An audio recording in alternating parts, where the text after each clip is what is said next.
మీకు ఈ వీడియో నచ్చినట్లయితే వీడియో క్లిక్ చేసి ఛానల్ని సబ్స్క్రైబ్ చేసుకోండి.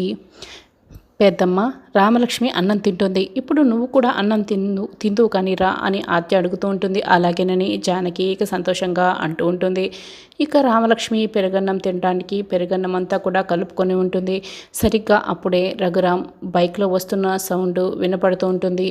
బైక్ వచ్చి ఇంటి ముందు ఆగడంతో అదేంటి నాన్న ఇప్పుడు బైక్ నుంచి ఇంట్లోకి వస్తున్నాడా, మరి ఇందాక మాట్లాడింది ఎవరు అని రామలక్ష్మి మనసులో అనుకుంటూ ఉంటుంది.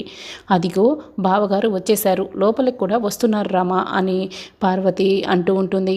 అప్పుడే రఘురామ్ లోపలికి వచ్చి అన్నం ప్లేట్ పట్టుకొని ఉన్న రామలక్ష్మి వైపు చాలా కోపంగా ఇక చూస్తూ ఉంటాడు. నాన్న మీరు ఇప్పుడే వస్తున్నారా నాన్న అని రామలక్ష్మి అంటూ ఉంటుంది. ఏంటి రామలక్ష్మి, నువ్వు పెరుగన్నం తిన్న తర్వాత వచ్చానా, నువ్వు ఇప్పుడు వెళ్ళిపోయే, నువ్వు పెరుగన్నం తిన్న తర్వాత వస్తానులే అని రఘురామ్ అంటూ ఉంటాడు.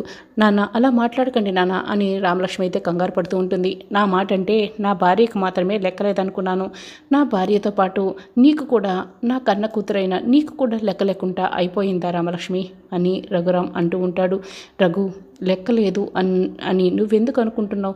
నీలాంటి బిడ్డ ప్రతి ఒక్కరింట్లో ఉండాలని అందరూ కూడా కోరుకుంటారు తెలుసా అని బామ్మ చెప్తూ ఉంటుంది. కానీ ఈ ఇంట్లో మాత్రం రఘురామ్ లాంటి వాడు ఈ ఇంట్లో లేకపోతే బాగుంటుంది, అసలు రఘురామ్ లాంటి వాడు ఈ ఇంట్లో లేకుండా చచ్చిపోతే బాగుంటుందనే కదా అనుకుంటున్నారు అని అంటూ ఉంటాడు. నాన్న అలా మాట్లాడకండి నాన్న అని రామలక్ష్మి బాధపడుతూ ఉంటుంది. రఘు అని బామ్మ కూడా బాధపడుతూ ఉంటుంది.